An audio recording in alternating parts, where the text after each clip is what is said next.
ইস্পাহানী মির্জাপুর শুভরাত্রি powered by Cambrian school and college. প্রিয় দর্শক, আপনাদের সবাইকে আমন্ত্রণ জানাচ্ছি। আমি জয় মামুন। আজকে আমরা কথা বলতে চাই ঈদের বাজার নিয়ে। আপনারা জানেন যে ঈদ খুবই কাছে আমাদের, এবং ঈদ উপলক্ষে প্রতি বছরই বাংলাদেশের মানুষ সবচেয়ে বেশি কেনাকাটা করেন সম্ভবত ঈদের সময়, এবং বিশেষ করে পোশাক পরিচ্ছদ। অন্যান্য জিনিস তো আছেই, বেশি পোশাক পরিচ্ছদ, জামা কাপড়, শাড়ি গয়নার থেকে শুরু করে অন্যান্য জিনিসপত্র এই সময়টাতেই কেনাকাটা করা হয়। এবং ব্যবসায়ীরা বলে থাকেন যে এই সময়ই, বছরের এই সময়টাতেই ঈদকে সামনে রেখে রমজান মাস জুড়ে এবং বিশেষ করে রমজানের শেষের দিকে এই কেনাকাটার মাত্রা আরও বাড়তে থাকে। তো সেদিক থেকে বলা যায় যে এখন ঈদের বাজারের সবচেয়ে পিক মৌসুম যেটাকে বলে, সেই জায়গায় আমরা অবস্থান করছি। আগামী এক সপ্তাহের মধ্যে, এক সপ্তাহ পরে হয়তো ঈদ হবে। সেই কারণে ঈদের বাজারটাকে ধরে দেশীয় ফ্যাশন এবং বাজার পরিস্থিতি নিয়ে আর কথা বলার জন্য আজকে আমাদের এই আয়োজন। স্টুডিওতে অতিথি হিসেবে আমার সঙ্গে আছেন বিশিষ্ট বিখ্যাত ফ্যাশন ডিজাইনার লিপি খন্দকার। তিনি একই সঙ্গে বিবিয়ানা নামক যে প্রতিষ্ঠান রয়েছে সেটির উদ্যোক্তা।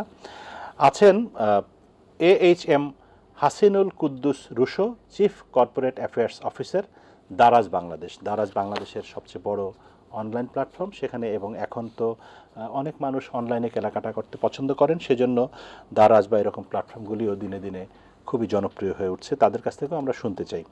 অনলাইনে আমাদের সঙ্গে যুক্ত আছেন অধ্যাপক সৈয়দ আহসানুল আলম। তিনি chairman, national bureau of economics research. তিনি আসলে আমাদের পরিচিত শিক্ষক মানুষ এবং বিভিন্ন বিষয়ে তিনি কথা বলে থাকেন। অর্থনীতির বিষয়ে তার প্রবল আগ্রহ এবং তিনি এ বিষয়ে গবেষণা করেন। মার্কেট সম্পর্কেও তিনি ধারণা রাখেন, ব্যাংকিং খাত সম্পর্কেও তার প্রবল ধারণা। আহসান ভাই, আপনাকেও স্বাগত জানাচ্ছি, ধন্যবাদ জানাচ্ছি। প্রিয় দর্শক, আপনাদের সবাইকে আলোচনা শুরু করতে চাই লিপি খন্দকার আপনাকে দিয়ে। আপনি একদিকে ফ্যাশন ডিজাইনার, আর একদিকে আপনার নিজস্ব প্রতিষ্ঠান আপনি পরিচালনা করেন। সেই জায়গা থেকে শুধু এখনকার না, সামগ্রিকভাবে আমাদের দেশীয় ফ্যাশনের কি দিক প্রকৃতি, গতি প্রকৃতি পরিবর্তন হচ্ছে বা কোন দিকে যাচ্ছে, এবং সাধারণ মানুষ সেটিকে কিভাবে গ্রহণ করছে, এ বিষয়ে একটা সাধারণ ধারণামূলক আলোচনা দিয়ে শুরু করতে চাই। অনেক ধন্যবাদ মামুন ভাই। আমরা একটু আগে এটা নিয়ে কথা বলছিলাম। আমার কাছে এই বছরের ফ্যাশনটা যদি সবাই জিজ্ঞেস করছে যে এই বছরে আসলে ফ্যাশন এবং ট্রেন্ডটা কি, স্পেসিফিক্যালি আমি কিছু বলতে পারবো না যে এই বছরের ফ্যাশন ট্রেন্ডটা এটা, কিন্তু এটা আমার কাছে ভালো লাগছে। এই বছর যে কাজ করে অনেক ফ্রিডম নিয়ে কাজ করা যাচ্ছে, কারণ এখন হয়েছে কি, আমাদের যারা ক্রেতা তারা এক্সপেক্ট করে যে ডিজাইনাররা কি প্রোডাক্ট লঞ্চ করবে, এবং সেটাই তারা সুন্দরভাবে অ্যাকসেপ্ট করছে। আগে কিন্তু এটা ছিল না, আগে কিন্তু একটা ট্রেন্ড ধরে, একটা ফ্যাশন ধরে কাজ করতে হতো। তো সেই যে গত কয়েক বছরের তুলনায়, স্পেশালি করোনার পর থেকে এই জিনিসটা পুরোপুরি চেঞ্জ হয়ে গেছে। আর যেটা আমরা দেখতে পাচ্ছি, একদম গতানুগতিক যে ট্রেডিশনাল আমরা যে পোশাকগুলো পরতাম, যেহেতু আমরা দেশীয় পোশাক বা আমরা দেশীয় সব মেটেরিয়াল, দেশীয় সব রিসোর্স নিয়ে কাজ করি, তো সেই ক্ষেত্রে আমরা সবসময় একটু ট্রেডিশনালি কাজগুলো করতাম, যে সালোয়ার কামিজ, একদম টিপিক্যাল শাড়ি, এগুলো হবে, সেই জায়গাটা আছে। বাট কম্পারেটিভলি এখন দেখছি যে আমাদের সব ক্রেতা যারা ইয়াং, তারপরে আমাদের মতো মধ্যবয়সী যারা তারা আছে, তারা সিনিয়র সিটিজেন, তারা সবাই কিন্তু পছন্দ করছে একটু ফিউশন ধর্মী পোশাকগুলো। একদম মিক্সড, ব্লেন্ডেড হয়ে গেছে সারা ওয়ার্ল্ড ওয়াইড যেই ফ্যাশনগুলো চলছে তার সাথে আমাদের দেশে। কারণ এখন আসলে সব টিভি সিরিয়াল, সিনেমা সব কিছু দেখে তারপর আমাদের তারা ট্রেডিশনালিও থাকতে চায়, সব কিছু একটা ব্লেন্ড করতে হয়। সেই জায়গা থেকে আমরা কাজ করছি হচ্ছে আমাদের দেশীয় যে মেটেরিয়ালগুলো আছে, সেই জায়গাগুলো, আমাদের দেশীয় যে এমব্রয়ডারিগুলো আছে, আমাদের দেশীয় যে ডিজাইনগুলো আছে, সেগুলোর সাথে শুধু প্যাটার্ন এবং কাটিং আমরা সব চেঞ্জ করে ফেলছি। তো সেইভাবে করে মিক্স করে যে পোশাকগুলো আছে সেগুলোর পপুলারিটি অনেক বেশি এখন সবাই। ফ্যাশন কি আসলে, আপনি বললেন এই বছরের ফ্যাশন, ফ্যাশন কি বছর ভিত্তিক চেঞ্জ হয়, বা কিভাবে এটা নির্ধারিত হয়? যে এটা আসলে আমাদের বাংলাদেশে স্পেশালি প্রতি বছর ঈদের সময় চেঞ্জ হয়। অন্যান্য দেশে যেমন প্রতি বছর বা 6 মাস অন্তর অন্তর, ইউরোপে যেমন আমরা দেখি, বা আমেরিকায় বিভিন্ন সময় fall, winter, summer collection, winter collection, এটা কিন্তু আমাদের হচ্ছে সিজনাল এটা, এবং প্রত্যেকটা ডিজাইনার সেই অনুযায়ী তারা কাজ করে, যে ফল কালেকশন এক রকমের হবে, উইন্টার কালেকশন এক রকম হবে, সামার কালেকশন এক রকম হবে। বাংলাদেশের বাংলাদেশের ক্ষেত্রে যেটা দেখা গেছে সেটা হচ্ছে আমাদের যে বসন্তে যে এক ধরনের একটা ট্রেন্ড আসে, যে এবার বসন্তে সবাই এই ধরনের কাপড় পরবে, বৈশাখের সময় একটা এক রকমের একটা ট্রেন্ড বের হয় যে সবাই এই ধরনের কাপড় বানাচ্ছে, সবাই এই ধরনের কাপড় পরে। ঈদের সময় আমাদের মেইনলি হচ্ছে এই ভিত্তিকই একটু চেঞ্জ হয়। আদারওয়াইজ অন্যান্য সারা বছর জুড়ে যদি দেখি যে আমরা মোটামুটি প্রত্যেকটা ফ্যাশন তার তো নিজস্বতা থাকে, প্রত্যেকটা অকেশন ধরে ধরে কাজ করি। আমাদের কিন্তু এখন 12 মাসে 13 পরব হয়ে গেছে, সুতরাং আমাদের এগুলো ধরে ধরেও কাজ করতে হয়, একটু নতুনত্ব আনতে হয়। কিন্তু আমি বলবো যে ফ্যাশন ট্রেন্ডটা যদি বলি একদম পুরোপুরি চেঞ্জটা দেখতে পাই আমাদের বাংলাদেশে আসলে 10 বছর পর পর। আচ্ছা, পুরোপুরি চেঞ্জ, একদম সেটা মানে একদম খোলনলচে বদলে যাওয়া, হ্যাঁ। সেটা হয়তো এক দশকে একবার, মানে এক এক দশক পর পর চেঞ্জ হয়। সেটা নিয়ে আমরা পরে আপনার কাছ থেকে শুনবো। ধন্যবাদ। আমরা একটু রুশোর কাছ থেকে শুনতে চাই অনলাইন প্ল্যাটফর্মের ব্যবসা বাণিজ্য এবং ফ্যাশন ট্রেন্ড কি কোন দিকে যাচ্ছে। ফ্যাশনের জন্য বলি তাহলে অনলাইনে আমি বলবো যে এটার গ্রোথ আমরা দেখতে পাচ্ছি 25 থেকে 30%। সো আমি যদি গত বছরের ঈদের সাথে প্রতি বছরে, মানে এই বছরে, হ্যাঁ গত বছরের ঈদের সাথে এই বছরের ঈদে আমি যদি কম্পেয়ার করি, তাহলে আমি গত বছরের ঈদে বলবো যে মানুষের, আমরা যেটা অনলাইনে ঝোঁক দেখেছিলাম যে ইলেকট্রনিক্স, ধরেন মোবাইল হ্যান্ডসেট বা টিভি, মানে ইলেকট্রনিক্স জিনিসের প্রতি ঝোঁক ছিল, ওটা আমাদের টপ র্যাঙ্কে ছিল। এবার দেখছি যে আমরা ফ্যাশন এবং আপনার ঘর সাজানোর জিনিসপত্র এইসবের প্রতি মানুষের আকর্ষণ অনেক বেড়েছে, এবং এটা সেল আমাদের প্রায় 25 থেকে 30% বেড়েছে। তো আমি আপুকে ওটাই বলছিলাম যে ওনারা তো ওনাদের মতো মানে ফিজিক্যাল স্টোরগুলোয় বিক্রি করে, আমরা আসলে ওনাদের সহযোগী হিসেবে কাজ করি। লাইক ওনাদের প্রোডাক্ট তৈরি করেন না, হ্যাঁ ওনাদের প্রোডাক্টই ওনাদের ওখানেও সেল হবে, এবং এক্সটেন্ডেড একটা যদি আপনি প্ল্যাটফর্ম বলেন তাহলে অনলাইনেও সেল হবে। সো ওটা আর কি একটা সহযোগী হিসেবে কাজ করে। সেভাবে আমি দেখছি যে এখন মানুষজন, আপনি যেটা বললেন ট্রাফিক জ্যাম এবং টেম্পারেচার সবকিছু এখানে অনলাইনে মানুষের ফ্যাশন কেনার একটা ঝোঁক আছে, এবং এটা আমরা দিন দিন এটার অনেক ভালো গ্রোথ দেখতে পাচ্ছি। জি, ধন্যবাদ আপনাকে। আমাদের সঙ্গে আছেন, একটু আগে বলছিলাম, সৈয়দ হাসানুল আলম। আপনার কাছ থেকে শুনতে চাই একটু ফ্যাশন নিয়ে, হয়তো আপনি বলতে চাইলে বলতে পারেন, কিন্তু মার্কেট সম্পর্কে একটু জানতে চাই। ঈদ নিয়ে যে কেনাকাটা, যে কথা আমি শুরুতে বলছিলাম। চ্যারিটি বিগিনস এট হোম, তাই আমি প্রথম সম্মানিত উপস্থাপক জয়ী মামুন এবং আজকে যারা উপস্থিত আছে ওনাদের দিয়ে, আপনাকে দিয়ে শুরু করছি। আপনাদের কোটি কোটি দর্শককে আমার সালাম, শুভেচ্ছা এবং ঈদের জন্য অগ্রিম অভিনন্দন। যখন আমরা বাজারের কথায় আসবো, আমি সেটাতে সরাসরি শুরু করতে চাই যে দুই ধরনের বক্তব্য বাজারে শুনবেন। একটা হচ্ছে হাই হাই জিনিসপত্রের দামে আগুন, কি করতে কি হবে, ঈদের বাজারে সাত সামর্থ্যের মিলন ঘটাবো কি করে। আরেক পক্ষ বলবে যে টাকা পয়সা সমস্যা আছে নাকি স্যার, এগুলো আপনারা কি বলেন, 20,000 টাকা দিয়ে তো গোল্ডেন জিলাপি বিক্রি হচ্ছে এবং 20-30 হাজার কোটি টাকার পাঞ্জাবি এগুলো তো হচ্ছে। এই যে সমাজের সামর্থ্যের যে স্রোত, এটাকে আমরা মেনে নিয়ে যদি বলতে চাই ফ্যাক্টস এন্ড ফিগার দিয়ে, সেটা হচ্ছে আমাদের এখানে যতই হাই হাই নাই নাই থাকুক, আমাদের 3টি বড় উৎসব পর্বণ একদম সিরিয়াল। প্রথম আমাদের রমজান, তারপর আমাদের পয়লা বৈশাখ, তারপরে আমাদের ঈদ উল ফিতর, যার জন্য একটা হিউজ অ্যামাউন্ট অফ ফান্ড মার্কেটে ঢুকে। কারণ হচ্ছে প্রত্যেকেই চায় তার প্রিয়তমা স্ত্রীকে, তার ছেলে মেয়েদের মুখে হাসি ফোটাতে। তাই দেখবেন যে এই ডলারের উঠতি নামতি লাভ ক্ষতির হিসাব বাদ দিয়ে রেমিটেন্স যোদ্ধারা $2.2 বিলিয়ন পাঠিয়েছে। সো এটা বাজারে ঢুকেছে। এখন এখানে আবার ওদের অনেকের বাপ মায়ের চিকিৎসা খরচ আছে, দুঃখের খরচ যেটাকে আমি বলি, ঋণ আছে। যত কথাই বলেন, when there will be a payment, তার মানে ওই টাকাটা মার্কেটে গেছে, যার থেকে ঋণ নিয়েছে তাকে ঋণ ফেরত দিলে কিন্তু ওইটা আপনার সে আবার খরচ করছে। একটা আমাদের কাছে একেবারে কঠিন স্ট্যাটিস্টিক্স নেই, তবে আমাদের এই দোকান মালিক সমিতির পর্যবেক্ষণ থেকে একটা হিসাব আছে যে প্রায় 1.5 লক্ষ কোটি টাকা এখন বাজারে ঢুকবে। তাই আমাদের হাই হাই নাই নাই সামর্থ্য সার যত কথাই আমরা বলি, আমাদের বিরাট একটা মার্কেট সাইজ। সো এই যে বিরাট একটা মার্কেট সাইজের, যেটা উচ্চবিত্ত, মধ্যবিত্ত এবং গ্রামের বৃত্ত, যেটা এটা আপনাকে চিন্তা করতে হবে যে আমাদের কথাগুলো মোটামুটি শহর কেন্দ্রিক হবে, ঢাকা কেন্দ্রিক হবে। ঢাকার 2 কোটি লোক, ঢাকার শহর নগর বাইরে চট্টগ্রাম খুলনা, এটা কিন্তু একেবারে কৃষক, যে গ্রামে কৃষক কি পরে ঈদ করে, ঈদের দিন তারা কি খায়, সেটা একটা অন্য গল্প। তো আমরা যেহেতু বাজার নিয়ে কথা বলছি, তো আমরা এটাও একটু বলতে বাধ্য হচ্ছি যে সারা বছর বাঙালি 15 থেকে 20% বাজার করে নিত্যপণ্য ছাড়া, আর 2টা ঈদেই তারা প্রায় 60% এবং 15 থেকে 20% তারা পয়লা বৈশাখে খুব ভালো একটা মার্কেটিং হয়। তাই আমাদের বিশ্ব মন্দার যে ছোঁয়া আমাদের কাছে এসছে, আমাদের এখানে যেই মন্দার অর্থনীতি, সেই মন্দার অর্থনীতিতে কিন্তু বাজার মন্দা হয়নি। বাজার এক ধরনের গরম আছে এই মুদ্রাস্ফীতির মধ্যেও। তাই আমি যেটা বলতে চাই যে এবার আরো চমৎকার একটা জিনিস হতো। দুর্ভাগ্যজনক অভাগা যেদিকে যায় সাগর শুকিয়ে যায়। প্রথম কথা হচ্ছে বঙ্গবাজারের এই অগ্নিকাণ্ডের জন্য এফেক্টটা কি এটা অনেকে খালি চোখে বুঝতে পারছে না। কারণ হচ্ছে ওখানকার হাজার হাজার দোকানদার যারা সর্বশান্ত হয়েছে, ওদেরকে যারা মাল দিয়েছে ওরাও সর্বশান্ত হয়েছে। তো এই এই এই তো এট দ্য সেম টাইম তারপরে মধ্যে আরেক জায়গায় আগুন লেগেছে। গতকালকে নিউ সুপার মার্কেটে আগুন লেগেছে। আজকে ভোরে, ইট ইজ এ আজকে সকালে ডিসরাপশন। হ্যাঁ, নিউ সুপার মার্কেট আজকে আজকে ভোরে। সকালে। হ্যাঁ, তো এই যে একটা ডিসরাপশন, এটা কিন্তু কেনা বেচাকে একটু এফেক্টেড করবে, at least to the tune of 15%। আপনার সো আমি ওই লোকগুলো যারা এফেক্টেড তাদের কথা বলছি।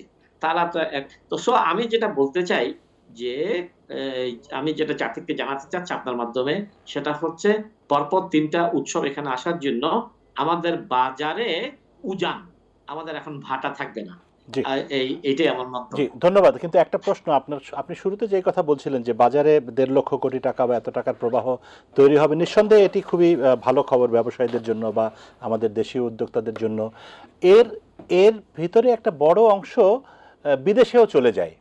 সেই জায়গাটাতে আমরা কতটুকু মনোযোগ দিচ্ছি যে দেশীয় পণ্যের বাইরে, ফ্যাশনের কথাই যদি বলি, আমরা হয়তো লিপি আপার কাছ থেকে শুনতে পারবো পরে, তার আগে আপনার কাছ থেকে একটু জেনে নেই যে ভারতীয় পণ্য বিশেষ করে এবং আরও বিদেশি পাকিস্তানি পণ্য প্রচুর এই দেশে আসে, থাইল্যান্ডের কাপড় আসে, অমুক আসে তমুক আসে, সেটি কি আসলে খুব ইতিবাচক দিক আমাদের বাজারের জন্য?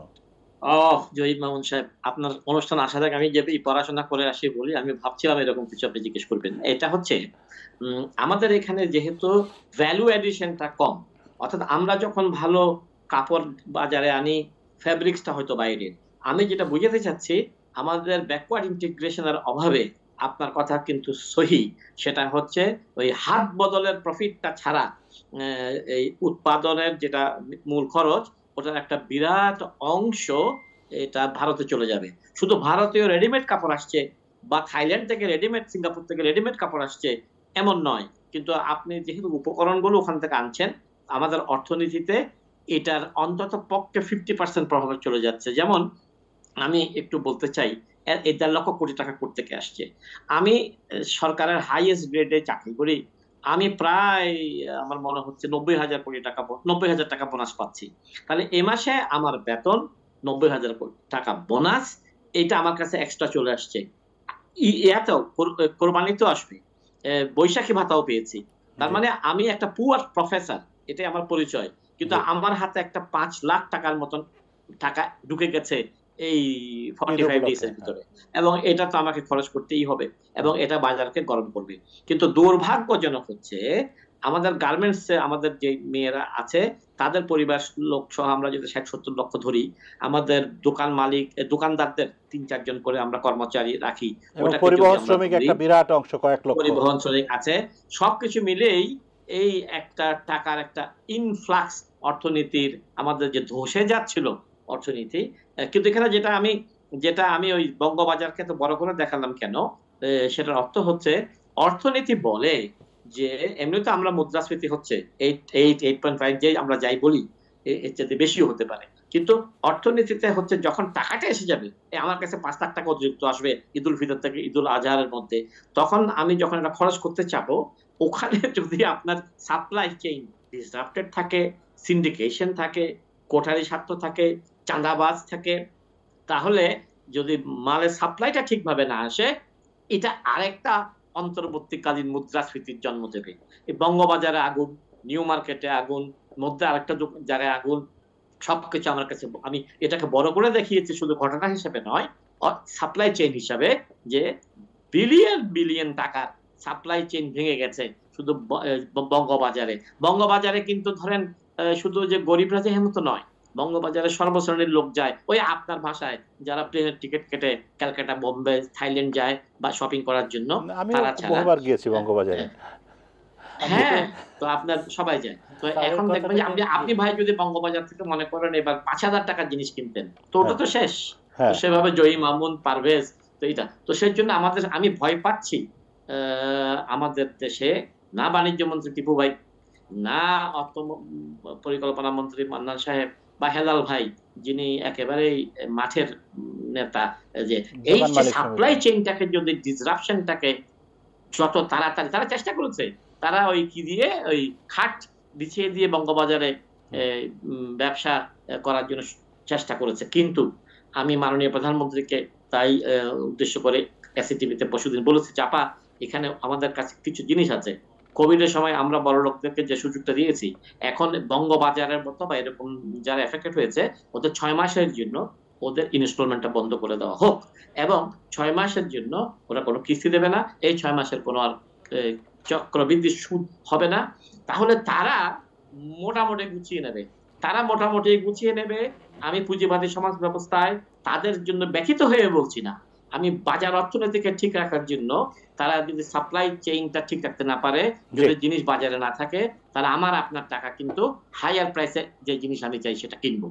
আমার মনে হয় আমি অনেক কিছু বলেছি। একটা জিনিস দরাজ থেকে আমি একটু জানতে চাই যে অনলাইন, যেহেতু আমি মার্কেটিং এর অধ্যাপক, অনলাইনের সাংঘাতিক ধরনের ভবিষ্যৎ আছে, এবং এই অনলাইন আপনার দারাজের কাজগুলোকে যেন আরো বাড়ে, অনলাইন যেন আরো বাড়ে, ওনাদেরকে আরো ঝেড়ে কাশতে হবে। ওনারা সরকারের কাছ থেকে কি চান, কি হলে এটা আমরা শুনবো ওনাদের কাছ থেকে। ধন্যবাদ আপনাকে প্রশ্নটি করার জন্য। আমি এই পর্যায়ে একটু বিরতিতে যাব, বিরতির পরে ফিরে এসে হাসান ভাইয়ের প্রশ্নের উত্তর শুনবো দারাজের রুশোর কাছ থেকে। প্রিয় দর্শক, ছোট্ট বিরতির পরেই ফিরছি, আমাদের সঙ্গেই থাকবেন আশা করি। বিরতির পরে আরেকবার আমন্ত্রণ ইস্পাহানি মির্জাপুর শুভরাত্রি, powered by Cambrian school and college. এবং এই পর্যায়ে আমাদের সঙ্গে যুক্ত হয়েছেন আজহারুল হক আজাদ, তিনি সাবেক সভাপতি ফ্যাশন এন্টারপ্রেনিয়ার্স অ্যাসোসিয়েশন অব বাংলাদেশ এবং ব্যবস্থাপনা পরিচালক সাদা কালো। আজাদ ভাই, আপনাকে ধন্যবাদ। আমরা আলোচনা একটু আগে শুরু করেছি, আপনার জন্য অপেক্ষা করতে করতে আমরা মূলত যে বিষয়গুলো আলোচনা করেছি সেটিও একটু আপনাকে জানিয়ে রাখি। যে প্রথমে ওনারা বলেছেন যে এখনকার ফ্যাশন ট্রেন্ড কোন দিকে যাচ্ছে, অনলাইন প্ল্যাটফর্মে মানুষের চাহিদা কীরকম, এবং আমাদের সঙ্গে প্রফেসর সাহেব পুরোপুরি বাজার একটা বিশ্লেষণ করেছেন যে এখন কী পরিমাণ টাকা বাজারে ঢুকছে, এবং রোজাকে কেন্দ্র করে ঈদকে সামনে রেখে যে মানি ফ্লোটা বাড়তে থাকে সেই জায়গা থেকে আলোচনা হয়েছে। এ পর্যায়ে আপনাকে দিয়ে শুরু করতে চাই। আপনি যেহেতু অনেকদিন ধরে এই প্রফেশনের সঙ্গে জড়িত, এই দেশীয় উদ্যোক্তা হিসেবে দেশীয় পণ্যকে প্রমোট করার চেষ্টা করছেন, কিন্তু আমরা যেই আলোচনাটি একটু আগে করছিলাম একটুখানি, সেটি হচ্ছে যে দেশীয় দেশীয় পণ্যকে আপনারা প্রমোট করার চেষ্টা করছেন নানাভাবে, নতুন নতুন শাখা ইত্যাদি নতুন নতুন জিনিস সামনে আনছেন, কিন্তু এখনও বাংলাদেশের বাজারে প্রচুর বিদেশি পণ্য আমরা দেখতে পাই। আবার দেশীয় পণ্যেরও ব্যাকওয়ার্ড ফরওয়ার্ড লিঙ্কেজও অনেক কিছু বিদেশের উপর নির্ভরশীল। সেই জায়গাটাতে আমরা স্বাবলম্বী হওয়ার জন্য কি করতে পারি, সেই আলোচনাটি আপনাকে দিয়ে শুরু করতে চাই। আসলে প্রথমত হলো যে আমাদের এখন দেশীয় বাজারের যে অবস্থা, সেখানে দেশীয় যে ফ্যাশন উদ্যোক্তারা আছে তারা তাদের নিজেদের শ্রম এবং মেধায় এই জায়গাটা তৈরি করেছে, এবং এটি তাদের দীর্ঘ একটি সংগ্রামের মধ্য দিয়ে জায়গাটা প্রতিষ্ঠিত হয়েছে। আপনি লক্ষ্য করবেন যে আজ থেকে 15 বছর 20 বছর আগে আরও অনেক বেশি আমাদের প্রতিবেশী দেশগুলোর কাপড়ে ছেয়ে যেত দেশ। হ্যাঁ, এবং সেই দেশীয় পণ্য বলতে কিছু ছিল না তখন, হ্যাঁ, মানে ব্র্যান্ড ছিল না। তা আমরা বলছি যে আমরা তো আসলে এক ধরনের রুচির আন্দোলন করি, আমরা তো এক ধরনের মানুষের রুচি পরিবর্তনের জন্য সংগ্রাম করছি, এবং সেই জায়গায় আমাদের যে পুরো ইন্ডাস্ট্রিটা, সেই ইন্ডাস্ট্রিটাতে আসলে ব্যাকওয়ার্ড লিঙ্কেজে আমাদের অনেক ধরনের সীমাবদ্ধতা আছে, যে সীমাবদ্ধতাগুলোর জন্য আসলে রাষ্ট্রীয় পৃষ্ঠপোষকতা দরকার হয়। এবং এই যে এত বড় একটি বাজার তৈরি হয়েছে, সেই বাজারে সরকারের কোনো প্রকার নীতিমালা নেই, সরকারের কোনো প্রকার সহযোগিতা নেই। এই কথাটি আপনিও জানেন যে আমি দীর্ঘদিন ধরে আসলে এই কথা গণমাধ্যমে বলে আসছি, বিভিন্ন সরকারি প্রতিষ্ঠানগুলোতে বলে আসছি, এবং এখন পর্যন্ত আমাদের এখানে খুব কোনো সার্ভে রিপোর্ট নাই যে আসলে আমাদের দেশীয় বাজারটির পরিমাণটা কত বড়, আমাদের দেশীয় বাজারে কত ধরনের কাজ হচ্ছে। এবং একটি বড় সবচেয়ে বিষয় হলো যে আমাদের পুঁজির তুলনায় কর্মসংস্থানের সুযোগটা অনেক বেশি, এবং এই কর্মসংস্থানটা প্রান্তিক মানুষদের দিয়ে হয়ে থাকে, এবং গ্রামীণ অর্থনীতিতে এর একটি অত্যন্ত বড় রকম প্রভাব আছে, যেটি আমরা আসলে শহরে বসে বুঝি না। আমরা শহরে আসলে শোরুমগুলোর একটি চাকচিক্য বিষয় দেখি, কারণ যেহেতু এটি ক্রেতাদের কাছে গ্রহণযোগ্য করে তোলার জন্য, আকর্ষণীয় করে তোলার জন্য আমাদের নানান রকম বিষয় করতে হয়, হ্যাঁ, এবং সেইটি একটু মার্কেটিংয়ের পার্ট। কিন্তু এর ব্যাকওয়ার্ড লিঙ্কে যে আমাদের যে সীমাবদ্ধতাগুলো, সেগুলো এই যে আপনি যেটি বলছিলেন যে আমাদের যে কাঁচামাল, এই কাঁচামাল বেশিরভাগগুলো আসলে বাইরে থেকে আসে। আমরা যে কাপড়টা ব্যবহার করি, সেই কাপড়টা মূলত আমরা দেশীয় কাপড় ব্যবহার করি, কিন্তু এটি খুব নির্দ্বিধায় বলতে পারি যে আসলে আমাদের দেশীয় কাপড়ের আন্তর্জাতিক বাজারের তুলনায় খুব বেশি উন্নত হয়নি। হ্যাঁ, এই সীমাবদ্ধতা আমাদেরকে মানতেই হয়। এবং এখানে আমরা বারবার বলে আসছি যে আমাদের দেশে যে মিল ফ্যাক্টরিগুলো আছে, যারা আসলে বিদেশিদের জন্য কাপড় তৈরি করছে, আমরা বলছি যে এই রপ্তানি যোগ্য যে মিলগুলো আছে, তারা যদি আসলে 5% কাপড় দেশীয় বাজারে ছাড়ার অনুমতি পেত সরকারের কাছ থেকে, তাহলে আমাদের এখানে কাপড়ের এক ধরনের পরিবর্তন আসতো। এবং আমরা প্রতিবেশী দেশগুলোর সঙ্গে কাপড়ের কারণে অনেকটা পিছিয়ে থাকি। কিন্তু এখন তো আসলে আকাশ সংস্কৃতির যুগ, মানুষ আসলে তার ভালো লাগাটাকে আসলে শুধুমাত্র দেশের মধ্যে দিয়ে চিন্তা করে না, তার আসলে সারা বিশ্বটাকে সেকেন্ডের মধ্যে দেখতে পাচ্ছে। যেখানে আমরা কিন্তু প্রতিযোগিতা করছি, আমি বলছি যে আন্তর্জাতিক বাজারের সঙ্গে, কিন্তু আমরা প্রতিযোগিতা করছি আসলে খুব মানে দুর্বল অবস্থা থেকে। এবং সেই ক্ষেত্রে আমাদের যদি এই যে কাঁচামালগুলো বাইরের থেকে যেগুলো আসে, সেগুলিতে যদি আসলে প্রথমত হলো যে দেশে যদি উৎপাদন করা যেত, সেটি একটি বড় রকম বিষয় ছিল। কিন্তু সব কাঁচামাল আসলে দেশে তৈরি করা সম্ভব না।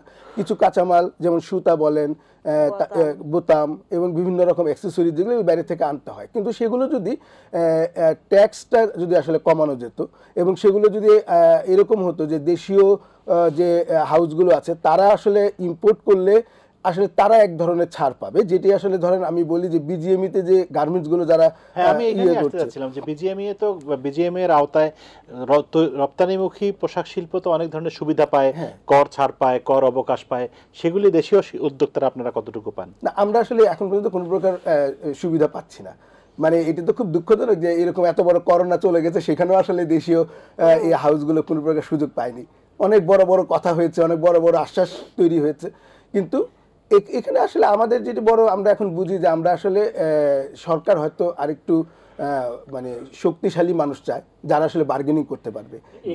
আমাদের বার্গেনিং এর লোক নেই। করতে চাই, মানে আমি তো লম্বা সময় টেলিকমে ছিলাম, প্রায় 17 বছর, এখন আমি ই কমার্সটা দেখছি। সো সরকার এখন যেটা বলছে, ওনারা প্রায় বলছে যে সবসময় আমরা ট্যাক্স বা মানে যেটা আছে একটা ছাড় চাই, ওনারা ছাড় দিতে এখন চান না, বিকজ ওনারা চায় যে আসলে ওনাদেরও তো দেশ চালানোর জন্য একটা ইনকাম সোর্স লাগবে, এবং এটা ওনাদের একটা রেভিনিউ সোর্স। সো এটা না করে উনি যেটা বললেন যে পলিসির কথা, পলিসিটা কেন লাগে, সেটা হচ্ছে পলিসিটা একটা ডিরেকশন দেয়। যেমন আমি এই যে জাফরুল্লাহ স্যার মারা গেলেন, ওনার বললো যে ওইটার যে উনি স্বাস্থ্য নীতি করেছে বা মেডিসিনের নীতি করেছে, ওটার জন্য কিন্তু এই সেক্টরটা ডেভেলপ করেছে। সো ওনাদেরকে যদি ছাড় না দিয়ে একটা নীতি করে দেয় যে এইভাবে করলে এই অ্যাডভান্টেজগুলো পাওয়া যাবে, সেটাতে কিন্তু ওরা সেটাতেও কিন্তু একটা সেক্টর ডেভেলপড হইতে পারে। সো আমরা কিন্তু সবসময় ছাড় চাই সেটা না, আমরা চাই যে একটা প্রপার কনস্ট্রাকটিভ নীতি থাকুক, যেটা আমাদের বিজনেসটাকে গ্রো করতে হেল্প করবে। সো এই জিনিসটা কিন্তু একটা খুবই জরুরি ব্যাপার। যদি কিছু বলেন এই প্রসঙ্গে। যেখানে আমি আমার কাছে সবসময় একটা জিনিস মনে হয় যে এই যে আমাদের যে বাংলাদেশি যে আমরা যারা আমাদের দেশীয় প্রোডাক্ট নিয়ে কাজ করছি, তো এই সেক্টরটা যখন ডেভেলপ করছিল, তখন যে মুক্ত বাজারের বাইরে আমরা না, কিন্তু এই যে বাইরের থেকে যেই প্রোডাক্টগুলো আসছে, সেটা আসলে কিভাবে করে আসছে, সেটাতে যেই ছাড়গুলো পাচ্ছি, সেই ছাড়গুলো কিন্তু আমরা পাচ্ছি না, যে কারণে কিন্তু কম্পেয়ার করে ওই ধরনের প্রোডাক্টের সাথে আমাদের প্রোডাক্টের দাম বেশি, চাকচিক্যতা কম। তো সেই জায়গা থেকেও কিন্তু আমরা হেরে যাচ্ছি অনেক সময়। কিন্তু আসলে আমাদের এই প্রোডাক্টগুলো, আমাদের এই সেক্টরটাকে ডেভেলপ করার জন্য যে কতগুলো নীতিমালা, যেগুলোর জন্য আসলে আমরা এর আগে অনেকবার আমরা ফেস্টুন ব্যানার নিয়ে রাস্তায় দাঁড়িয়েছি, যে আমাদের দেশীয় পণ্যকে এগিয়ে নিয়ে যাওয়ার জন্য যে বাইরের দেশের যে একটা কি বলো যে বিদেশি, হ্যাঁ, আগ্রাসন রীতিমতো, সেই জায়গাটা থেকে কিছুটা হলো বন্ধ করতে হবে। আমরা যদি অনেক বছর আগে, আমি ছোটোবেলায় আমার মনে আছে যে তখন ইন্ডিয়াতে কোনো বিদেশি প্রোডাক্ট পাওয়া যেত না, যেহেতু ওদের টেক্সটাইল এগুলোকে ডেভেলপ করার জন্য তারা কিন্তু টোটালি জিন্সের প্যান্ট পর্যন্ত নিয়ে যে স্টুডেন্টরা ওখানে নাকি বিক্রি করতো, বা বিদেশি কাপড়, ওরা বিদেশি কসমেটিক্স পরে যে, তো সেই জায়গাটা ওইটা যখন তাদের ওই সেক্টরটা যখন ডেভেলপ নিজেদের হয়ে বাজার গেছে, সংরক্ষণের জন্য সরকারকে হ্যাঁ, এরকম একটা বিধিনিষেধ একটা আরোপ পিরিয়ড করতে হয়। পর্যন্ত তারা এটাকে রেস্ট্রিক্টেড করে দিয়েছিল। তো বাংলাদেশে যখন এই যে স্বাধীনতার পরে যখন আরঙের পরবর্তীতে আমাদের মতো অনেক দেশীয় ফ্যাশন হাউস হয়েছে, যখন তারা এই জায়গাটাকে ডেভেলপ করছিল 2013 পর্যন্ত আমার মনে হয় খুব ভালোই যাচ্ছিল। তারপরে আবার যখন সয়লাভ হয়ে গেল বাইরের দেশের প্রোডাক্টের সাথে, তো মানুষ বলবে যে হ্যাঁ কেন আমরা সেই প্রোডাক্ট কিনবো না, কিন্তু ওই জায়গার যে কিছু নীতিমালা এবং আমাদের দেশীয় প্রোডাকশন যারা দেশীয় প্রোডাক্ট নিয়ে যারা কাজ করছে তাদের নীতিমালা যদি একটা সমন্বয় ঘটে, তাহলে আমার কাছে মনে হয় যে এটাকে আরো ডেভেলপ করতে যেমন পারে। এটার সঙ্গে একটু যুক্ত করি, যে ধরেন এখন আপনি দেখবেন যে সারা দেশে মেলা হচ্ছে, হ্যাঁ, যাদের কোনো ভ্যাট দিতে হয় না, ট্যাক্স দিতে হয় না। কিছু আমরা বলছি যে আমরা যারা আসলে নিয়মিত ব্যবসাটা করছি, এই সারা বছরের প্রস্তুতি নিচ্ছি, তাদের আসলে ভ্যাট দিতে হচ্ছে, ট্যাক্স দিতে হচ্ছে, তাহলে আমি তাদের সঙ্গে কি ধরনের প্রতিযোগিতা করছি এবং তারা আসলে কি কারণে সেই সুযোগটা পাচ্ছে, এবং এটার কোনো আসলে কোনো জবাব নেই। এবং এই যে মেলাগুলো হচ্ছে তার প্রকাশ্যে বলছে যে এটি এমুক দেশের এমুক হ্যাঁ। ব্র্যান্ডের এমুক এই ব্র্যান্ডের জায়গাটা কিন্তু খুব একটা ভয়ঙ্কর জায়গায় মানে দাঁড়িয়েছে। বিদেশি জিনিসও সেই মেলায় বিক্রি হচ্ছে। মেলা হচ্ছে, বিক্রি হচ্ছে। দেশে এখন হয়েছে কি পাশের দেশ থেকে বাংলাদেশে মেলা করাটাকে এটা তাদের জন্য একটা হোটেলগুলো বিশাল, এগুলো হ্যাঁ হ্যাঁ, হোটেলগুলো করছে। মানে আমরা দেখেছি, ধরেন যে আমি কলকাতায় মেলা করতে গিয়েছি এবং সেখানে কিন্তু আসলে বিভিন্ন এজেন্সির লোক এসছে, যে তাদেরকে বিভিন্ন রকম কাগজ দিতে হয়েছে, এটা ভ্যাট দিয়েছি কিনা, ট্যাক্স দিয়েছি কিনা, এটা অনুমোদন আছে কিনা। আমার এখানে কোনো অনুমোদনের প্রয়োজন হচ্ছে না। আমি আমার গ্যারেজের নিচে আমি একটা কমিউনিটি সেন্টার ভাড়া করে দেদারসে মেলা করছি। আমি বলছি আমি মেলাকে বন্ধ করতে বলছি না, কিন্তু সেটা একটি নীতিমালার মধ্যে নিয়ে আসা দরকার। যারা নিয়মিত ব্যবসাটা করছে, নিয়মিত শোরুমগুলো করছে, তাদের তো আসলে এক ধরনের চাপ তৈরি হচ্ছে। জি, ধন্যবাদ। আচ্ছা, আমাদের প্রফেসর আহসানুল আলম আপনার কাছে একটি প্রশ্ন করেছিলেন শুভ, সেটি হচ্ছে যে রুশো, আমি দুঃখিত, সেটি হচ্ছে যে ই কমার্সের ভবিষ্যৎ কি আপনার মনে স্যার, আছে? হ্যাঁ স্যার, যেটা বলছিলেন, ধন্যবাদ স্যার এই একটা প্ল্যাটফর্মটা তৈরি করার জন্য। আসলে উনি যেটা বলতে চাচ্ছিলেন সেটা সেই পলিসি নিয়ে বলতে চাচ্ছিলেন যে আসলে কি করলে এই জিনিসগুলো ডেভেলপ করবে। আমি স্যারের সাথে এর আগেও এটা নিয়ে কথা বলেছি। যেমন আমি যেটা বললাম যে একটা পলিসি থাকা দরকার, আর লোকাল মার্কেটটা ডেভেলপ করার জন্য যেটা দরকার, ভাইয়া যেটা বললেন যে বিদেশি জিনিস আমরা আনতে মানা করছি, সেটা কিন্তু না, বিকজ ওটা দিয়ে আমাদের অনেক আইডিয়া আসতেছে, অনেক নতুন নতুন ডিজাইন হয়তো আমরা দেখছি, বাট একটা পলিসি থাকা দরকার যে এটা 20% বা 30% এর বেশি এবং হতে বিদেশি পারে। জিনিসের দাম বেশি হবে ডেফিনেটলি। অবশ্যই। জি, দেশি একটা পাঞ্জাবি যদি 2000 টাকা হয়, ওটা হবে 5000 টাকা। হ্যাঁ, ওই তো, মানে একটা ট্যাক্স স্ট্রাকচার থাকবে, একটা হয়তো পার্সেন্টেজ থাকবে যে 20 বা 30%-এর বেশি আনা যাবে না। তারপরে ওনাদের যেমন অনলাইন ডিজিটাল মার্কেটিং করতে হলে এখন আমাদের ফেসবুক, গুগলে করতে হয়। এটা আমরা অনেকদিন ধরেই বলে আসছিলাম যে ট্যাক্স স্ট্রাকচার এরকম কিছু করা দরকার। ধরেন ওনার প্ল্যাটফর্মে বা চাল ডাল, ফুড পান্ডা, দারাজ, যে কোনো লোকাল যে প্ল্যাটফর্মগুলো আছে ওখানেও যদি আমরা অ্যাড ডিসপ্লে করতে পারি, দেখা গেল যে তাহলে আমাদের ফেসবুক, গুগলে যেতে হলো না, আমাদের ফরেন কারেন্সি খরচ হলো না। সো আমরা কিন্তু দেশীয় মেকানিজমের মাধ্যমেই এই ইকোনমিকে বুস্ট আপ করার আমাদের হাতে টুলস আছে, কিন্তু এই টুলসগুলো আর কি সরকারের কাছে আমাদের প্রেজেন্ট করে ওইটা যে সুবিধাটা পাবো, সেই সুবিধাটাই আমাদের একটা জায়গা লাগবে যে যেখানে যে এই সুবিধাটা পেতে পারি এবং আমরা ইকোনমিকে হেল্প করতে পারি।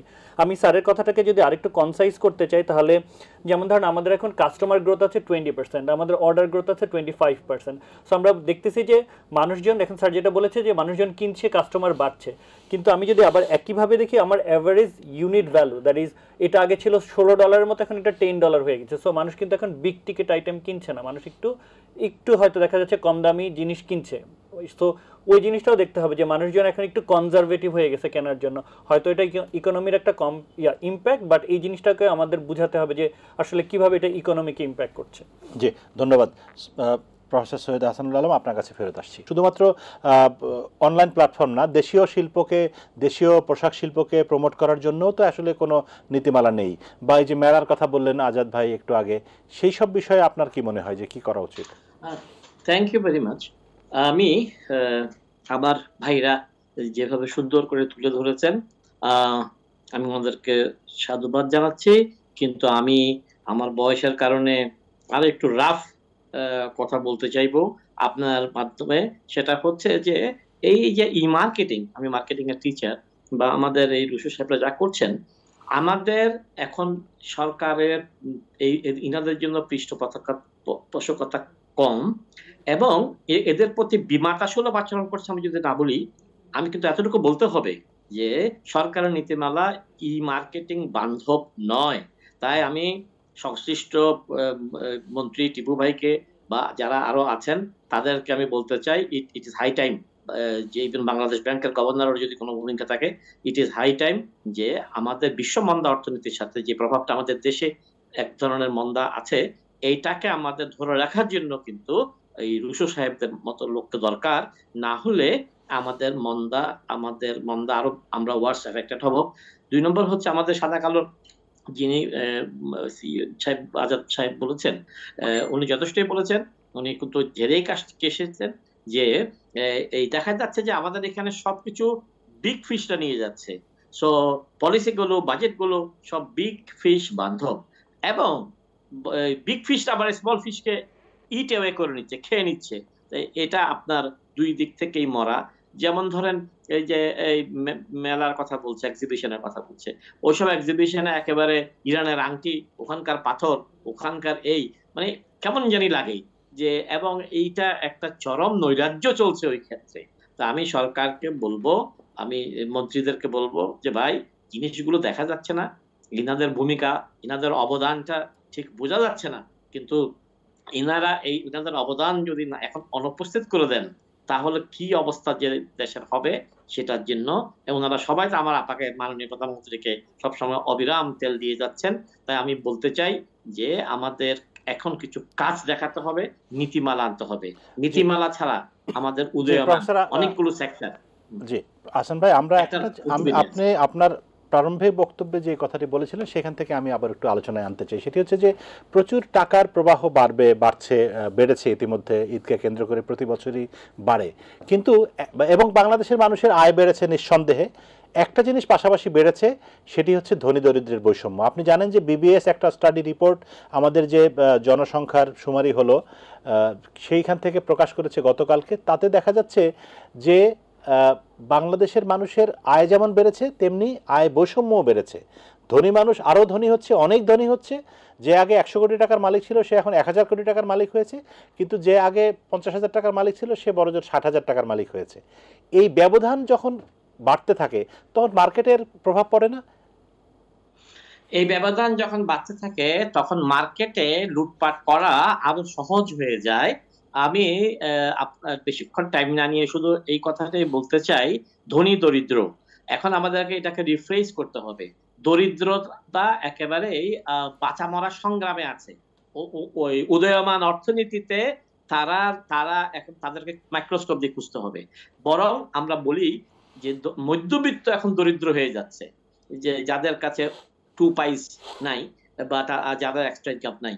আমি আমাকে আক্রমণ করে বলতে চাই যে আমার সত্যি সত্যি ইচ্ছা হচ্ছিল যদি কেউ একজন আমার বাসায় একটু গোল্ডেন জিলাপি নিয়ে আসতো, 20,000 টাকা যে নাকি কেজি।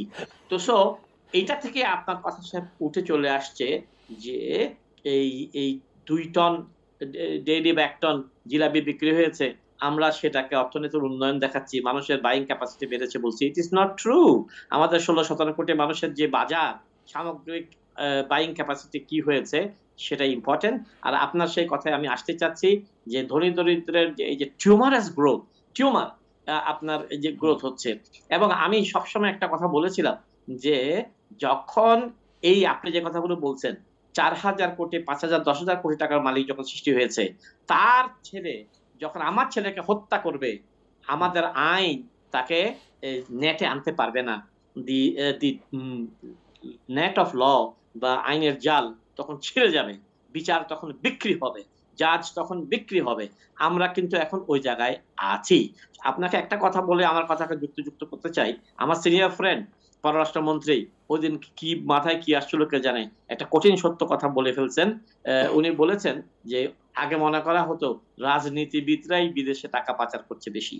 উনি বলেছেন যে আমলারা এখন বেশি বিদেশে কোটানকোট টাকা পাচার করছে বেশি। এবং উনি যেটা বলেন নেই, আমলার পরে গামলারা কিন্তু টাকা পাচার করছে। এই গামলা কারা? এই গামলা হচ্ছে রাষ্ট্রপতি থেকে একেবারে এসি ল্যান্ড, একেবারে বিচারপতি, প্রত্যেকের পিয়ন দারোয়ান, হেলথের ডিজির ড্রাইভারের কয়টা অ্যাপার্টমেন্ট আছে দেখেন। তো এইভাবে একটা চোর ক্লাস, উচ্চবিত্ত মধ্যবিত্ত চোরবিত্ত একটা সৃষ্টি হয়েছে, এটা অনেক বড় হয়ে গেছে অর্থনীতি। এটা অর্থনীতিতে একভাবে পজিটিভ রোল প্লে করছে, কিন্তু সমাজকে ভেঙে দেওয়ার জন্য এটাই যথেষ্ট। অর্থাৎ আমি বলতে চাচ্ছি DC office, VC office, OC office, এদের টাকা কালেক্টর, রাষ্ট্রপতি থেকে মিনিস্টারদের পিএস, ড্রাইভার, দারোয়ান, এরা সবাই কোটিপতি, এদের সবার কাছে একাধিক আপনার বাড়ি আছে। তো এটা হয়ে গেছে, কিন্তু এখন এটাতে রাশ টানতে হবে যেন সম্পদটা জনগণের কাছে আরো একটু সুষমভাবে যায়। আমি অর্থমন্ত্রী সাহেব অসুস্থ, লোটাস কামাল ভাই, ওনাকে বলতে চাচ্ছি আগামী বাজেটটা যেন আরো বেশি গরিব বান্ধব করে। সামনে নির্বাচন আছে, আপা আপনাকে খেয়াল রাখতে হবে। জনগণ এখন এগুলো বুঝতে শিখেছে বলে আমি আপনার পক্ষে চিৎকার করছি যে আগামী বাজেট যেন গরিব বান্ধব হয়। ধন্যবাদ। অনেক ধন্যবাদ আপনাকে। এবং প্রিয় দর্শক, আরেকবার আমাদেরকে বিরতিতে যেতে হবে। বিরতির পরে ফিরে এসে আরও কিছু কথা শুনতে চাই আমাদের আজকের আলোচকদের কাছ থেকে। আমাদের সঙ্গেই থাকবেন আশা করি। ইস্পাহানী মির্জাপুর শুভরাত্রি, powered by Cambrian school and college. বিরতির পরে আরেকবার আমন্ত্রণ। অনেক বিষয়ে কথা বলেছি, কিন্তু আরও কিছু বিষয়ে কথা বলতেই চাই। সেটি হচ্ছে যে আমি দুঃখিত, আজহারুল হক আজাদ, আপনাকে দিয়ে শুরু করতে চাই। আপনাদের একটি প্রতিষ্ঠান বা সংগঠন, আপনারা যেটিকে বলছেন যে ফ্যাশন এন্টারপ্রেনার্স অ্যাসোসিয়েশন, আপনি সেটি সভাপতির দায়িত্ব পালন করেছেন। এই প্রতিষ্ঠান বা এই সংগঠনের উদ্যোগে আপনারা এই আপনাদের যারা উদ্যোক্তা তাদেরকে রক্ষা করার জন্য বা তাদেরকে সহযোগিতা করার জন্য কি ধরনের ভূমিকা রাখছেন? আমরা যেটি হয় যে এখানে আমরা যেমন এর আগে যখন ভ্যাট নিয়ে সমস্যা হয়েছিল, এই যে এইবারে এই গত 2 বছর ভ্যাটের আগে যে ভ্যাটটা ছিল যে সেটিকে 15% করা এবং অন্যান্য বিদেশি ভ্যাটগুলোর সঙ্গে যে পার্থক্য ছিল, সেগুলো নিয়ে কিন্তু আমরা এনবিআর এবং অর্থ মন্ত্রণালয়ের সঙ্গে একাধিকবার বৈঠক করেছি এবং তাদের কাছে আমরা আমাদের পরামর্শ, দাবি সব কিছুই দিয়েছি।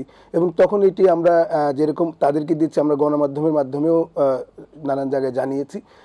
এই ভ্যাট বিষয়ে যেরকম আমরা কাজ করেছি, ঠিক তেমনি ধরেন যে আমরা আমাদের এই করোনাকালীন সময়ে আমাদের প্রতিষ্ঠানগুলো কিভাবে আর্থিক সহযোগিতা পেতে পারে সেগুলোর জন্য আমরা চেষ্টা করেছি। আমরা চেষ্টা করেছি বিভিন্ন মন্ত্রণালয়ে আমাদের যে সীমাবদ্ধতাগুলো আছে সেগুলোকে জানানোর জন্য এবং সরকারি নীতিমালা তৈরির জন্য আমরা বারবারই আসলে প্রস্তাব দিয়ে আসছি। আমরা যেরকম বলছি যে বাংলাদেশে একটি তাঁত দিবস হওয়া উচিত। হ্যাঁ, যে আমাদের যে এই তাঁতের এত বড় একটি ক্ষেত্র রয়েছে এবং যেটি আসলে অনেক শত শত বছরের পুরনো, কিন্তু আমরা আসলে সেটিকে রাষ্ট্রীয়ভাবে সেভাবে পৃষ্ঠপোষকতা করি না।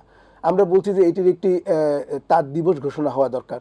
আমরা বলছি যে যারা আসলে তাঁতজাত পণ্য বিক্রি করবে তাদের ক্ষেত্রে আসলে সরকারের কিছু সুবিধা তৈরি করা দরকার, যাতে আসলে দেশে আসলে এই তাঁতজাত পণ্য আরও বেশি বিক্রি করার জন্য উদ্যোক্তারা আগ্রহী হয় এবং ক্রেতারা আসলে আগ্রহী হয় এবং সারা পৃথিবীতেই তাঁতজাত পণ্যের চাহিদার তুলনায় দাম কিন্তু অনেক বেশি, কিন্তু আমরা খুব দুঃখজনকভাবে দেখব যে আমাদের দেশে কেবলমাত্র তাঁতজাত পণ্যের দাম অনেক কম। আমরা মনে করি যে এটি সুতি কাপড়, এটার দাম কম হবে।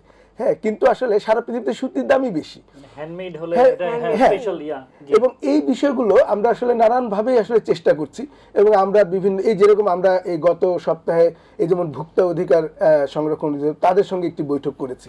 তারা যে এই অভিযানগুলো করছে, মানে আমরা যেরকম বলেছি যে তাহলে আমাদের কি কি করণীয়, মানে আমরা আসলে খুব পরিষ্কার না। হ্যাঁ, এবং যারা উদ্যোক্তা আছে তারাও আসলে জানতে চায় যে কিভাবে আসলে এই ভোক্তা অধিকারের বিষয়গুলো মানে বাস্তবায়িত হবে, কিভাবে ভোক্তারা সুবিধা পাবে। আমরা এরকম তাদের সঙ্গে যেরকম একটি সেমিনার করার কথা আমাদের ঈদ পরবর্তী সময়, আমরা এইভাবে মানে আমাদের সেক্টরে নানান রকম কাজ করার চেষ্টা করছি। জি, ধন্যবাদ আপনাকে। আমি আবারও একটু দারাজের কাছে আসি। মানে দারাজ বলতে আমরা আসলে একটা জিনিস বাংলাদেশের মানুষের মধ্যে একটু সন্দেহ আছে এখনো অনলাইন বা ই কমার্স সম্পর্কে, সেটি হচ্ছে যে প্রতারণা। এখন দারাজ খুব ভালো কাজ করছে, আমরা জানি দারাজের বিরুদ্ধে এরকম কোনো অভিযোগ এখন ওঠেনি, কিন্তু নিশ্চয়ই আপনাদেরকেও অন্য প্রতিষ্ঠানের কিছু দায়ভার বহন করতে হয়। সেই জায়গাটা কি বলে, সেই সমস্যাটাকে ওভারকাম করে আপনারা কিভাবে কাজ করছেন এবং আগামীতে এই প্ল্যাটফর্মকে আরেকটু বড় করা, আরেকটু মানুষের কাছে নিয়ে যাওয়া, আরো পপুলার করার কি চিন্তা আপনাদের? প্রথমত আপনি যেটা বলেছেন ওটা খুবই সত্যি কথা যে এইটার আসলে একটা ইম্প্যাক্ট আছে। ধরেন একটা মানুষ ফেসবুক থেকে একটা প্রোডাক্ট কিনে সে চিটেড হলো, সে তখন মনে করে যে অনলাইনে কেনা মানেই সে আসলে ঠিক প্রোডাক্টটা পাবে না। সো তখন সে তার কাছে ওই ফেসবুকের ওটাও যা দারাজতা, বিকজ অনলাইন। সো এই জিনিসগুলোর ইম্প্যাক্ট আমাদের নিতে হয়। এটার জন্য আমরা যেটা করেছি, আমরা খুবই মানে very convenient return and refund policy করেছে যে আপনার কোনো রকম যদি কোনো কিছু হয় আপনি আমাদের মধ্যে 1 সপ্তাহের মধ্যে রিটার্ন করতে পারবেন, ইউল get the refund as soon as possible. So ওইটাও আমরা অনেক কম সময় যাতে রিফান্ড পাওয়া যায় সেটার ব্যবস্থা করছি। তার সাথে আমরা সরকারের সাথে কাজ করছি। এখন আপনার একটা সেন্ট্রাল কমপ্লেইন ম্যানেজমেন্ট সিস্টেম চালু হয়েছে, যেটা ওই যে ভোক্তা অধিকারের, আগে তো ভোক্তাতে সরাসরি যেত, এখন এটা আপনি লঞ্চ করলে ওই প্ল্যাটফর্মটার কাছে যাবে, ওরা প্রবলেম সলভ না করতে পারলে ভোক্তা যাবে। আমরা সরকারের সাথে আরেকটা জিনিস নিয়ে কাজ করছি, সেটা হচ্ছে একটা সেন্ট্রাল লজিস্টিক প্ল্যাটফর্ম, যেটা হচ্ছে ডেলিভারি দিলে আপনার একটা মেসেজ আসবে, ওই মেসেজের পরেই মানুষ টাকাটা পাবে এসক্রো সিস্টেমের সাথে, যেটা ইন্টিগ্রেটেড হবে। সো ডিফারেন্ট এরকম আমরা অটোমেশন নিয়ে কাজ করছি, যারা হয়তো এই আস্থার জায়গাটা একটু মানুষের আর একটু স্ট্রং করবে, মানুষ আস্থা ফিল করবে যে হ্যাঁ এখন কিনলে ওর টাকাটা আর কি মার যাবে না। সো এটা নিয়ে আমরা কাজ করছি। আর একই সাথে আমরা যেটা করছি, আমি বলতে চাচ্ছিলাম যে ভাইয়াদের সাথে, আজাদ ভাই আপুর সাথে, সেটা হচ্ছে আমাদের আসলে এখন যদি আমরা গ্লোবাল ওই কম্পিটিশনের সাথে বেঁচে থাকতে চাই, মানে বাংলাদেশকে যদি আমরা এগিয়ে নিয়ে যেতে চাই, আমাদের আসলে একসাথে কাজ করতে হবে, দ্যাট ইজ অফলাইন এবং অনলাইন। মানে ওনাদের নিজেদের তো একটা আসলে এরিয়া আছে যেখানে ওনারা ওনাদের ব্যবসাটা করছে, কিন্তু ধরেন এটা আমি কোনো একটা গ্রামে পৌঁছে দিতে চাই, এটা ধরেন আমি একটা কোনো একটা দ্বীপ এলাকায় পৌঁছে দিতে চাই, ওটা আসলে ওনারা কিভাবে পৌঁছাবে? Kutubdia, Saint Martin. সো ওই জায়গাটাই কিন্তু ওনারা তখন, আমাদের যেহেতু একটা ডেলিভারি সিস্টেম আছে, আমাদের একটা অনলাইন প্ল্যাটফর্ম আছে, ওই জায়গাটায় কিন্তু আমরা ওনাদেরকে সহযোগিতা করতে পারি। সো আমরা কিন্তু একসাথে যদি কাজ করি, তাহলে আমরা দেখা যাবে যে ইকোনমিতে যেমন ইম্প্যাক্ট আনতে পারবো, আমরা এটার এই রিচটা সব মানে দেশের এভরি কর্নারে পৌঁছে দিতে পারবো। সো মানে আগে একটা ট্র্যাডিশনাল ইয়ে ছিল যে হ্যাঁ আমার বিজনেস খেয়ে ফেলছে, আমরা এখন মনে হয় ওটা না হয়ে ডাইনামিকভাবে যদি কাজ করি, এটা অলরেডি আমরা করছি, কিন্তু ডাইনামিকভাবে যদি কাজ করি তাহলে রিচটা আসলে অনেক দূর যাবে। আমাদের এখন দারাজের খেয়ে ফেলবে না, বরং বিজনেস আরো জি সম্প্রসারিত। হ্যাঁ, আমি সেটাই একটা এক্সাম্পল দিই যে একটা খুলনার মানুষ এখন ঢাকায় বিক্রি করতে পারবে, একটা খুলনার সেলার, একটা উত্তরের সেলার এখন চিটাঙে বিক্রি করতে পারবে। সো রিচটাও বাড়ছে, আর একই সাথে জিনিসটা আসলে আমাদের স্ট্যান্ডার্ডটাকে আমরা অনেক দূর এগিয়ে নিয়ে যেতে পারবো। সো এইভাবে করে কাজ করে আমরা আগাতে পারি। আর আমাদের অলরেডি 64 ডিস্ট্রিক্টে হাব আছে। সো আমরা এই জিনিসটাকে মানে আমাদের ইনফ্রাস্ট্রাকচারটা আমরা ডেভেলপ করছি সেভাবে করি। জি, ধন্যবাদ। লিপি খন্দকার, আপনার কাছে একটু আপনার জায়গায় আসি, সেটি হচ্ছে যে ফ্যাশন। এবার এই যে এখন ঈদ, পয়লা বৈশাখ গতকালকেই গেল, ফ্যাশনের ট্রেন্ডটা কীরকম এখন? আপনার ড্রেসটা দেখে আমার খুবই ভালো লাগছিল যে গলার মালাটা জামার সঙ্গে এমনভাবে মিশে আছে যে আমি অনেকক্ষণ বুঝতেই পারিনি যে ওখানে একটা আলাদা মালা আছে, কিন্তু হঠাৎ করে খেয়াল করলাম যে ভুল করে কালো মালার মধ্যে একটা লাল পাথর বসানো হয়েছে। পরে জানলাম যে এটা ভুল করে না, এটা ইচ্ছা করে, এরকমই নাকি নিয়ম। তো এটা যদি একটু ব্যাখ্যা করেন যে আসলে এখন ফ্যাশন ট্রেন্ডটা কীরকম বাংলাদেশে? এই ফ্যাশন ট্রেন্ডটা কিন্তু এই মালাটার মধ্যে এখন আমি প্রথমেই বলেছি, এটা নিয়ে কিন্তু কথা হয়ে গেছে অলরেডি। আমি বলেছি যে আসলে এখন এই বছর একদম স্পেসিফিক কোন ফ্যাশন ট্রেন্ড ছিল না, লাল সাদা পরবে। এবং বললাম না যে আমরা যখন ডিজাইনাররা যে প্রোডাক্ট বানাচ্ছি, আসলে ওয়েট করতে থাকে আমাদের ক্রেতা যারা আছে যে সাদা কালো কি করবে, বিবিয়ানা কি করবে, বা অন্য প্রতিষ্ঠানগুলো কি করবে, যে যেখান থেকে পছন্দ করে যেন কিনতে পারে। তো আসলে পুরোপুরি ডিপেন্ডেন্ট হয়ে গেছে আসলে ডিজাইনাররা কি করবে সেটার উপরই। কিন্তু আগে কিছুদিন আগে আমি স্পেশালি আমি দেখেছি করোনার আগে যে বিষয়টা ছিল, সেইটা ছিল তখন ছিল মানুষ খুব তার আগেও যে এখন এই ফ্যাশনটা বের হয়েছে, বা প্রত্যেকটা বাজারে বাজারে একটা নাম বের হতো, সেই জিনিসটা কিন্তু বন্ধ হয়েছে। এখন কিন্তু ঠিক ওই জায়গাটাতে নাই। তো এখনকার ট্রেন্ডটা হচ্ছে আসলে মেইনলি আমি যদি বলি পুরোপুরি এটা হচ্ছে একদম ফিউশন।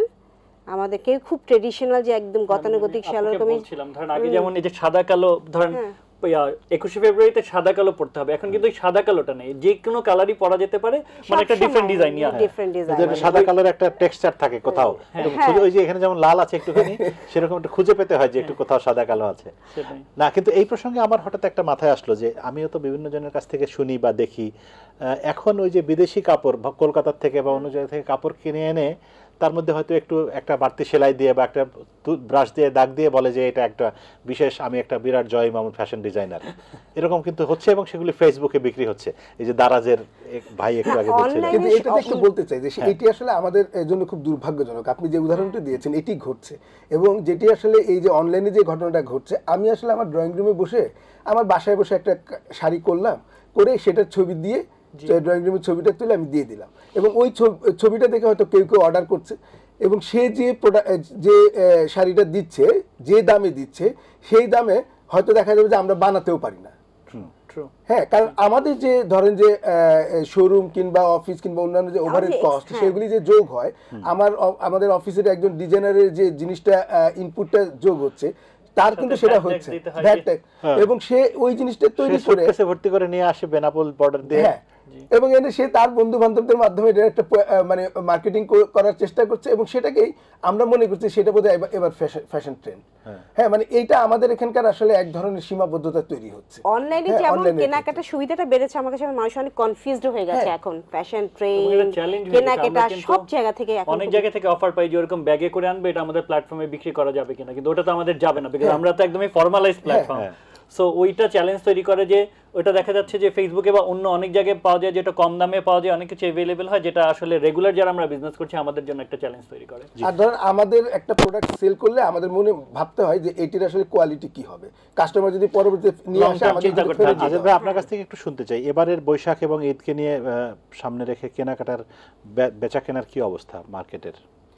মানে বৈশাখটা আসলে আমাদের তো এবার বৈশাখ মানে এটাও মানে আমরা হয়তো এই নানান কারণে বলি যে বৈশাখ একটা আলাদা ইয়ে হচ্ছে, কিন্তু এবার আসলে রোজাতে সেটি নাই, কারণ রোজার কারণে সেটি ঈদের সঙ্গে মার্চ বৈশাখে করে কেনাকাটা ছিল না বললেই চলে। কেবলমাত্র যাদের হয়তো হয় কি বিক্রিটা নির্ভর করে আসলে উদযাপনের উপর। আপনি যখন উদযাপন করবেন, আপনি বাইরে বেরোতে যাবেন, অনুষ্ঠান করবেন, তখন এই পোশাকের বিষয়গুলো থাকে, সেটি যেহেতু নাই সেই কারণে আসলে সেইভাবে আসলে খুব সিগনিফিকেন্ট বৈশাখের বিক্রি নেই। ঈদের বিক্রিটা যেটা হচ্ছে ঈদের বিক্রিটা ভালো, কিন্তু যে বিষয়টি হয়েছে এবার তুলনামূলক গত কয়েক বছরের চেয়ে যেহেতু অবস্থাটা পরিবেশটা ভালো, প্রস্তুতিটা সবার অনেক বেশি ছিল, এবং প্রস্তুতির তুলনায় আসলে কাস্টমার অনেক বেশি ভাগ হয়ে গিয়েছে। এবং একইভাবে যে বিষয়টি হয়েছে যে টাকার পরিমাণে সংখ্যাটা বেড়েছে। ধরেন হয়তো আগে যে 1 কোটি টাকা বিক্রি হয়েছে সে হয়তো 1,25,00,000 টাকা বিক্রি করছে, কিন্তু তার প্রোডাক্ট কোয়ান্টিটি কিন্তু কমেছে। সেটা আমি বললাম জি, হ্যাঁ, আগে যেটা $16 ছিল একটা মানে এভারেজ ইউনিট ভ্যালু, সেটা হয়তো $10 নেমে গেছে। জি, যার ফলে ধরেন যে এটা হয়েছে যে আমার যখন আসলে প্রোডাক্ট কোয়ান্টিটি কমে যাচ্ছে, আসলে কিন্তু আমার সেল বাড়েনি। এটি মানে অর্থের দিক থেকে হয়তো আমি বলছি যে আমার বিক্রিটা আগের বছরের তুলনায় এত % বেড়ে গেছে, কিন্তু আমি কোয়ান্টিটি কি প্রোডাক্ট কোয়ান্টিটি কি আমার বেড়েছে, বাড়েনি। আর রুশোর কাছ থেকে একটু জানতে চাই, খুব ছোট করে 1 মিনিটে যদি শেষ করেন, সেটা হচ্ছে যে ঈদ উপলক্ষে দারাজে আপনাদের অনলাইন প্ল্যাটফর্মে কি ধরনের প্রোডাক্টের বিক্রি বেশি হয়, বা কোন প্রোডাক্ট ব্র্যান্ড, এগুলো যদি একটু বলেন।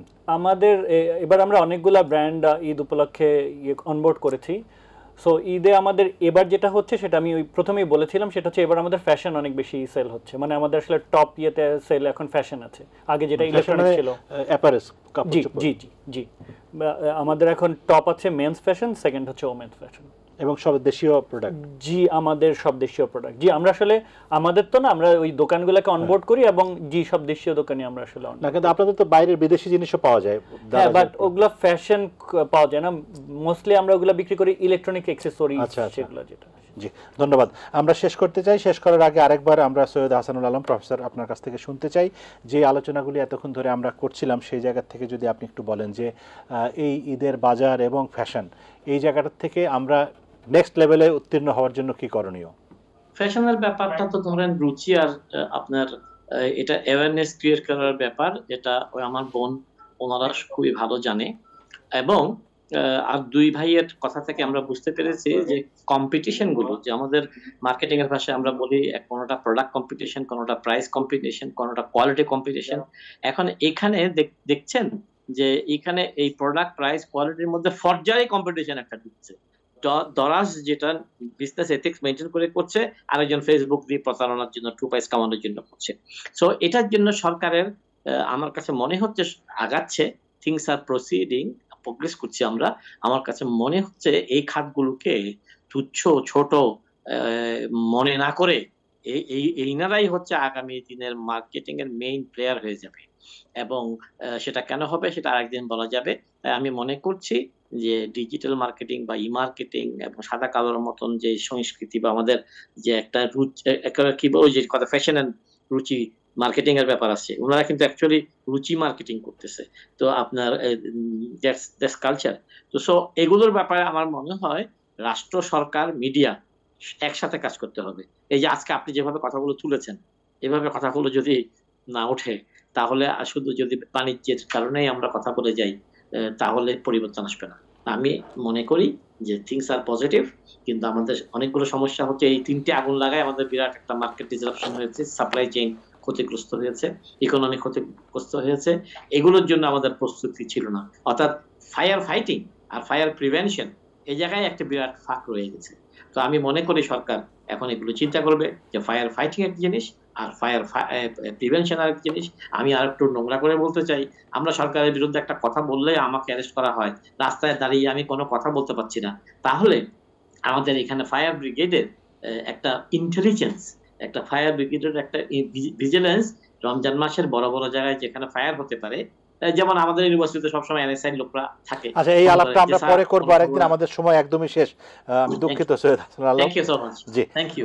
আপনাদের সবাইকে অনেক ধন্যবাদ। প্রিয় দর্শক, আপনাদেরকেও ধন্যবাদ জানিয়ে আজকের মতো বিদায় নিচ্ছি। সবাই ভালো থাকবেন, শুভরাত্রি।